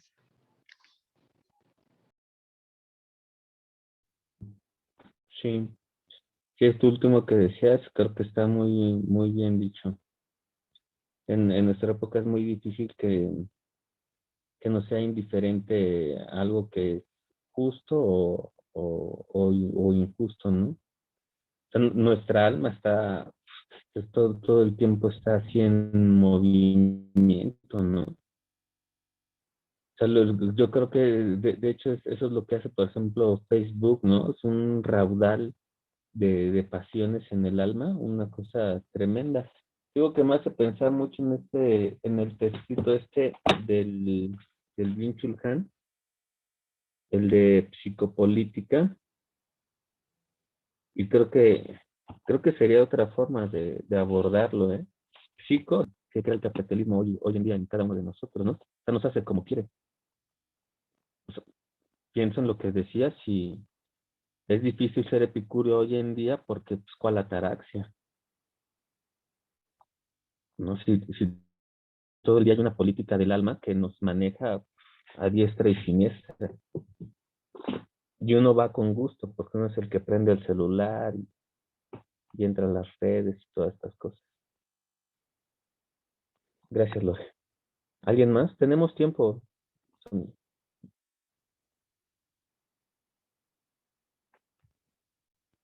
Si alguien quiere compartir algo más. Con lo que dijo Lore, siento que no solo es difícil seguir una ética epicúrea, sino que está difícil seguir cualquier ética, ¿no?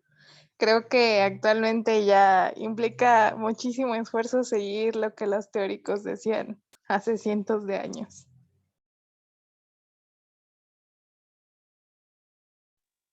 Sí, sí, parece que hay una crisis de ética, pero tremenda, ¿no? ¿Sabes también por qué pienso, Andrea? Porque para los filósofos de la antigüedad era, y bueno, y no lo digo, más bien no lo estoy pensando yo, es García Gual a través de mí, que la época en la que escribió Epicuro fue una época de crisis. Por ejemplo, es el final de Grecia. Después de que muere Alejandro Magno, viene el helenismo, pero el helenismo en realidad va a durar muy poco. Y después Grecia va a ser va a terminar de ser conquistada por Roma, por ejemplo. Entonces García Gual cree que es una época de crisis la que lleva a decir a Epicuro, tranquilos, ataraxia. Sí nos están invadiendo por todos lados, sí es muy probable que nos conquisten, imagínense lo que eso representa. Varios pueblos de hoy en el mundo lo están viviendo. O sea, hay otros países que tienen intención de que desaparezcan pueblos completos, ¿saben a lo que me refiero? Y es como si en este contexto apareciera un filósofo que no sabemos si no existe en esas tierras y diga, pero ataraxia, ya sabíamos que no somos para siempre, ¿eh? Es interesante porque en el mismo momento en el que aparece el epicureísmo, aparece el estoicismo, la escuela de Zenón de Sitio, que crea la estoa, ¿no? El estoicismo, que estoa es portón, daba clases en un portón, ¿no? Y entonces el estoicismo, similar, también propone la ataraxia, solo que él dice, todos sabíamos cuando veníamos al mundo que íbamos a morir. Tú eres el que quisiste vivir de esta manera, ¿no? Por ejemplo, pensando que somos para siempre. Es más bien responsabilidad nuestra, pero yo creo que es, o sea, también dice García Gual que pues, el pueblo griego estaba sumamente politizado, ¿no? Ah, la realidad, ¿no? La democracia, todo eso se lo debemos a ellos, el teatro. Entonces, es un pueblo sumamente politizado, el pueblo griego, y me parece, no sé qué opinan ustedes, que hoy en día no solo México, sino el mundo occidentalizado está despolitizado de una manera preocupante, en serio, ¿no? Es decir, no nos interesa la política, y en ese sentido, pues no nos interesa la educación, no nos interesa la ética. Yo creo que hay una crisis de ética porque la ética no es algo que nos ocupe todos los días. Exacto, somos bien indiferentes, ¿no? A cosas como mi propia conducta, es decir, cómo me relaciono conmigo mismo, con los demás y con el universo. El universo, para empezar, es algo que ni nos interesa, ¿no? O sea, no nos interesa. Sí, claro, o sea, somos muy indiferentes, a diferencia del pueblo griego de hace tantos años, que es, ¿qué es el hombre para Aristóteles? Es un animal político. Eres hombre si haces política, ¿no? Si te preocupas por la política. Y entonces nosotros, pues es algo que pues, la política también la que se hace en México, a eso me refería hace rato, la neta, o sea, una cosa lamentable, ¿no? Yo creo que también por eso es difícil poder decir uno en función de qué funciona mi conducta o mi propia ética, porque es algo que no ocupa mucho de nuestra reflexión. Sí, somos bien indiferentes, como dices. En ese sentido, tenemos el gobierno que merecemos. Ya decía Platón, no yo. ¿Alguien más? Gracias. Andrea, ahora yo soy el que se va con la crisis.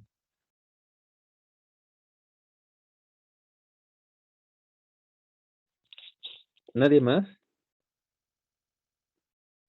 No sé qué pensar de la crisis. Claro, estamos vivos, pues sí, no, si ya todo, hoy habiendo tantas oportunidades para ver y demostrar vida, ¿no? Amar, por ejemplo, pero eso lo vamos a ver dentro de 8 días con Lucrecia. Precisamente, si solo voy a tener esta vida, dice Lucrecio, no seas güey o no seas güeya, ve y dile que lo amas o ve y dile que la amas. Ajá. O sea, si uno le da ese cambio, ahora vendría precisamente, ¿no, Octavio, de la dietética, la erótica? Si, o sea, si solo va esta vida, pues me alimento para estar más tiempo aquí, porque me gusta vivir. Ya no voy a tomar tanto refresco, porque sé que el refresco va a cortar la vida y me gusta vivir, entonces adiós refresco. Eres un pseudo placer, pero en realidad es dolor disfrazado de placer. Adiós, porque quiero la vida.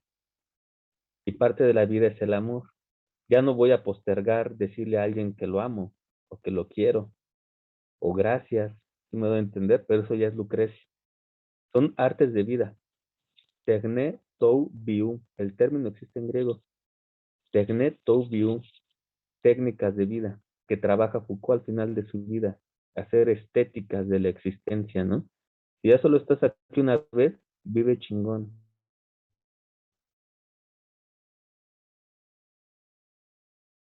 Porque después no hay nada, de verdad no hay nada. Pues después me gustaría saber si vamos bien, si les gustaría que cambiáramos algo de la clase, si hablo mucho, si no me doy a entender o qué pasa ahí, porque bueno, luego los silencios pues son difíciles de interpretar, ¿no? Y no me gustaría pensar que estamos avanzando y en realidad ni siquiera estoy siendo claro. Pero si quieren sobre eso platicamos la próxima semana, ¿no? Bueno, pues muchas gracias y la otra semana entonces comenzamos con Lucrecio, este poema. Solo hay que leer el libro uno. Ujú. Está en la misma sintonía de Epicuro, entonces no vamos a tener de verdad ningún problema para para encontrarle ahí el vínculo. Ujú. Bueno, muchas gracias, Jessica, Andrea, Naomi. Aún así pues, me gustaría escucharlos. Lore, ¿querías decir algo? No, profe, que gracias. Ah, Que nos vemos. Bonita tarde. Chao, chao. sí, gracias igualmente.